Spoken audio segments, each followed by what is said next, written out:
Mesdames et messieurs, bonsoir et merci d'être au rendez-vous de cette session d'information sur Canal 3 Bénin. Voici les titres du journal.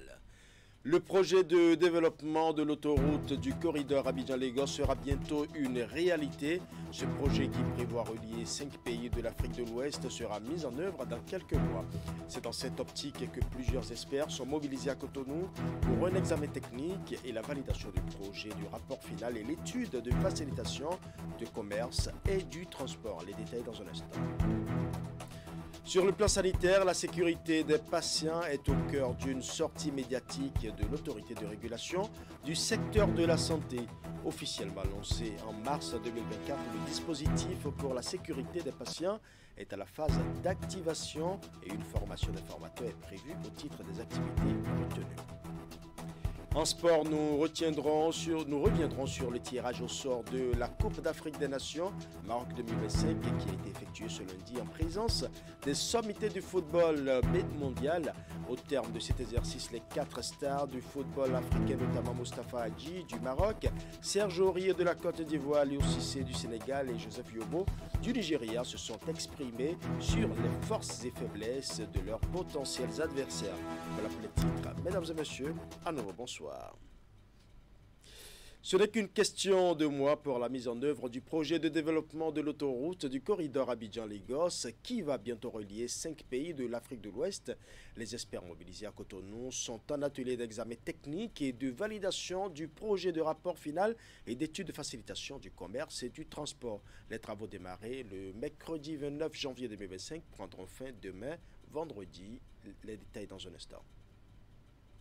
Autour de cette table, des acteurs qui interviennent dans la mise en œuvre du projet de développement de l'autoroute du corridor Abidjan-Lagos. Ces assises déterminent le démarrage imminent des travaux qui vont relier 5 pays, à savoir le Nigeria, le Bénin, le Togo, le Ghana et la Côte d'Ivoire. Ce projet a plusieurs composants, c'est-à-dire au niveau des douanes, au niveau de divers services administratifs, au niveau du transport, etc. Donc, nous travaillons ensemble aujourd'hui pour voir s'il y a une synergie, si toutes ces composantes peuvent travailler en synergie et bien conduire le projet.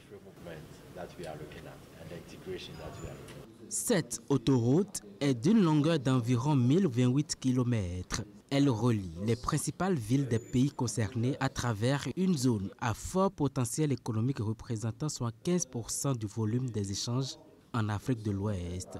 Au Bénin, le trajet de l'autoroute prend en compte les localités d'Atiémé, Ouenga, Toribosito, Godomé et Sémékraké avec un linéaire de 127 km. À la date d'aujourd'hui, vous allez voir que pour le transport, si vous quittez le Nigeria pour venir seulement au Bénin, tout le temps que vous passez sur la route, quand vous quittez peut-être la frontière du Togo pour aller au Ghana, toutes les formalités que nous faisons au niveau des postes de contrôle juste à poser, ce sont des difficultés qui impactent vraiment négativement le transport. Nous avons beaucoup de parties prenantes sur le secteur public, le ministère du Commerce, infrastructure, les douanes. Nous sommes dans une étape critique à valider une étude qui forme la base d'une série de projets qui doivent mettre en œuvre. Pour la mise en œuvre du projet, la commission de la CEDEAO et les pays membres ont réussi à mobiliser un montant total de près de 27 milliards de francs CFA. Le corridor Abidjan-Lagos est un projet du programme de développement des infrastructures en Afrique. Il a été approuvé par les chefs d'État et de gouvernement africains en février 2012 lors du 18e sommet de l'Union africaine à Addis Abeba. L'autorité de régulation du secteur de la santé était ce mardi face aux professionnels des médias. Au cœur de cette rencontre, la sécurité des patients. Officiellement lancé en mars 2024, le dispositif pour la sécurité des patients est à sa phase d'activation. Une formation des formateurs est prévue au titre des activités programmées. Esther Tofa pour le compte rendu. C'est une séance d'échange avec les hommes des médias conjointement animée avec les représentants de l'Organisation mondiale de la santé. À l'occasion, L'activation du dispositif mis en place par l'autorité de régulation du secteur de la santé a été annoncée. Nous avons, le 19 et 20 décembre, fait un point de ce déploiement qui a montré que des efforts substantiels ont été faits par chacun des établissements, qu'ils soient du secteur privé ou du secteur public, pour que ce déploiement soit une réalité. Ce qui fait qu'aujourd'hui, en janvier 2025, nous passons à l'activation de ce dispositif pour que, très rapidement, les utilisateurs de services dans notre écosystème sanitaire commencent à remarquer les changements. Au titre des activités prévues, une formation à l'intention du personnel de la santé sur la sécurité des patients. Une formation qui a démarré ce mercredi à Cotonou et est assurée par des experts de l'OMS. Et on doit s'assurer que tout acte médical est réalisé dans les conditions les plus optimales pour en apporter les meilleurs bénéfices pour le patient en lui évitant tout préjudice. Tout préjudice, ça veut dire que, avant tout, il ne faut pas nuire aux patients. Quand on voit qu'on a 96% des femmes enceintes qui accouchent dans les structures de santé, nous sommes en droit de nous dire qu'il ne devait pas avoir de décès maternel. Et pourtant, il en existe. C'est pour ça que nous n'avons pas hésité vraiment à apporter notre appui en tant que OMS pour soutenir l'autorité de régulation de la santé qui est en train de déployer un tel outil qui va, je ne vais plus le dire, montrer vraiment l'importance d'assurer des soins de qualité aux patients. Il faut dire que le dispositif a pour but d'assurer aux patients un soin de qualité et d'éviter au maximum les préjudices. Hier, c'était le 28 janvier, journée mondiale de la protection des données personnelles. Les réflexions s'articulent cette année autour de la vie privée. Une exhortation à davantage sécuriser ces données et se mettre à l'abri des cybercriminels dont la nuisance n'est plus à démontrer. Le président de l'APDP, entendait Autorité de protection des données personnelles, a délivré un message à la population pour la circonstance. Nous allons suivre ces explications. Cet événement que nous commémorons ce jour nous offre donc l'occasion de réfléchir en profondeur à un enjeu fondamental qui nous touche tous individuellement et également collectivement, la protection de notre vie privée et des données qui la constituent. Cette journée est donc bien plus qu'une simple commémoration que nous gravons dans notre calendrier. Elle représente un véritable appel à l'action, une exhortation à mettre la protection des données au cœur de nos préoccupations, de nos opérations quotidiennes, de toutes nos interactions et nos décisions, tant personnelles que professionnelles. Le thème de cette année, placer la protection de la vie privée au premier plan, nous rappelle avec force que l'engagement collectif envers la confidentialité et la sécurité de nos informations personnelles est plus primordial que jamais. Chaque jour qui passe, nous partageons un volume considérable d'informations. Que ce soit sur les réseaux sociaux, que ce soit dans nos échanges en ligne ou même par le biais de nos appareils connectés, au travers desquels nous laissons nos empreintes numériques qui nous rendent plus facilement accessibles aux cybercriminels, souvent sans même réaliser les conséquences potentielles de ces gestes au quotidien. Il est donc essentiel de se rappeler que la protection de la vie privée ne se limite pas seulement à une question de réglementation ou de restriction légale. Elle a trait à une éthique fondamentale qui doit guider nos actions et nos comportements. En plaçant donc cette protection au premier plan de nos préoccupations, nous devons également d'œuvrer de manière proactive pour renforcer nos institutions chargées de veiller à ces droits fondamentaux et de garantir que ceux-ci soient respectés dans tous les secteurs de la société. Cela implique un besoin de collaboration. Engageons-nous donc avec passion et conviction à faire de la protection de la vie privée une valeur fondamentale, non seulement de notre société, mais également de notre vie quotidienne et à promouvoir ce principe lors de chaque occasion qui se présente à nous tous. Et que comprendre concrètement de l'origine et du but de cette journée de la protection des données personnelles? Il s'agit en effet d'inviter les États et les gouvernants à favoriser une culture de confidentialité et de sécurité qui s'étend de la direction aux employés de première ligne. Nous allons suivre. Il s'agit d'une journée d'origine anglo-saxonne, Data Privacy Day. Elle est née de l'ouverture, le 28 janvier 1981, de la signature de cette convention, le Conseil de l'Europe sur la protection des données, dite Convention 108. Devenue une référence dans le monde entier, la dite convention n'a malheureusement été ratifiée que par une quarantaine d'États. La protection des données permet de prévenir le vol, la fuite et la perte de données dans l'espace cybernétique. Il s'agit d'utiliser des stratégies de protection des données qui respectent les règles de conformité et d'éviter de nuire à votre réputation ou à celle d'un autre individu ou d'une entreprise.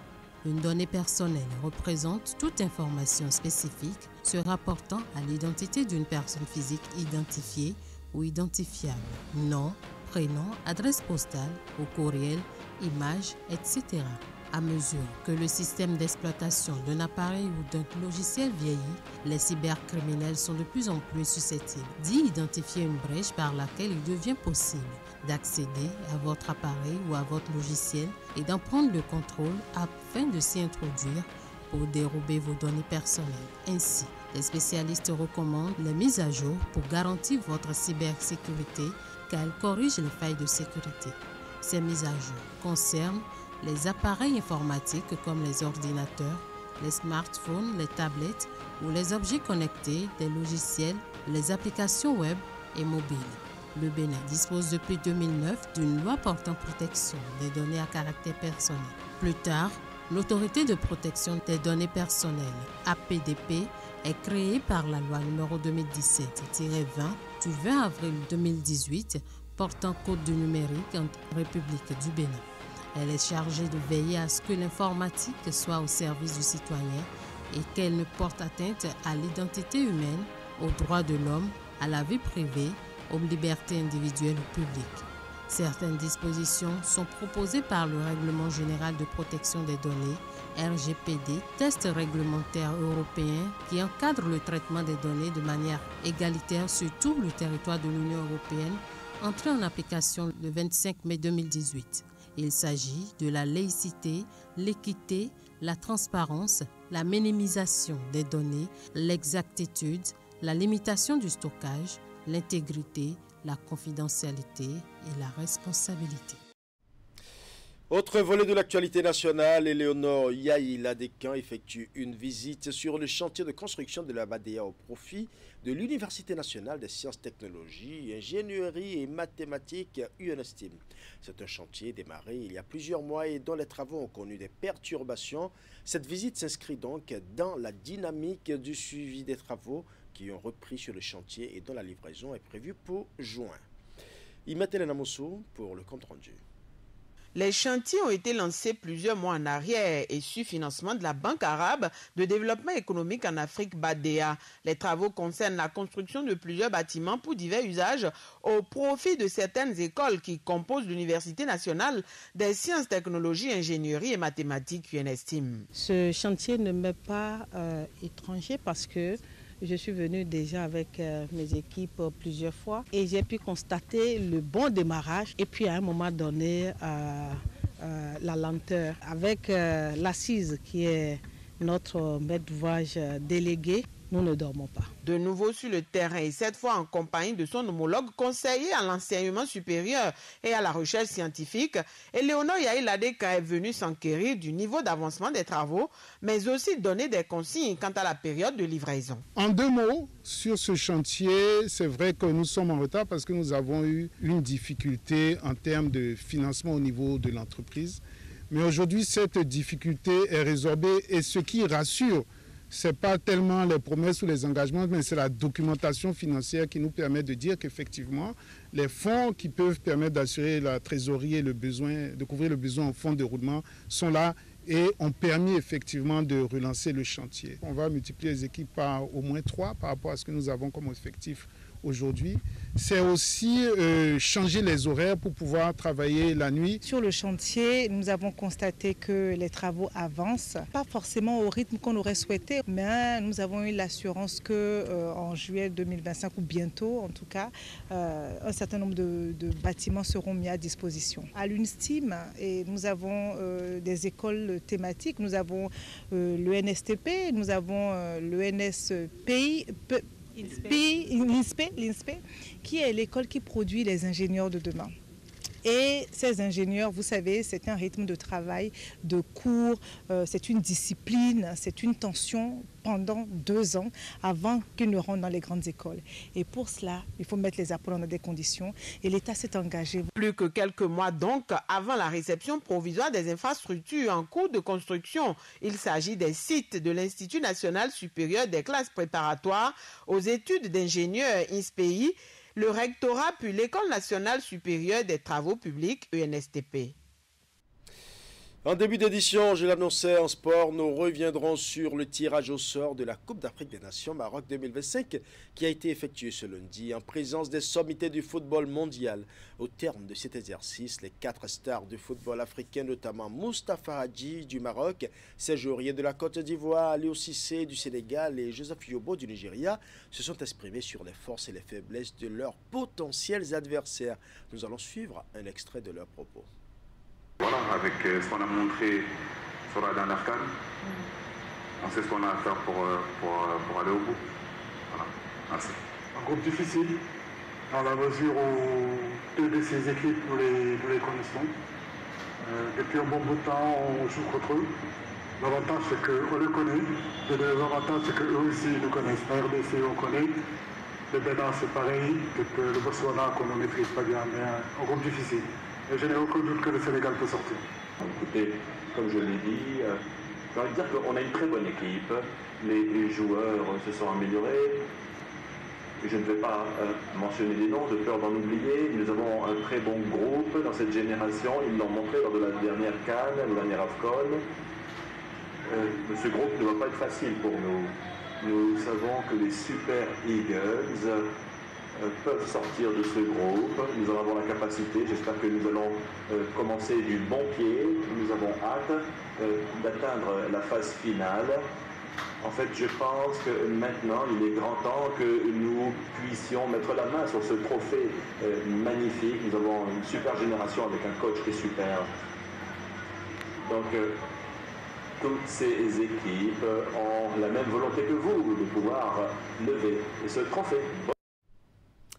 Voilà, ce sera tout pour ce journal. Merci pour votre aimable attention. Bonne soirée à chacun de vous.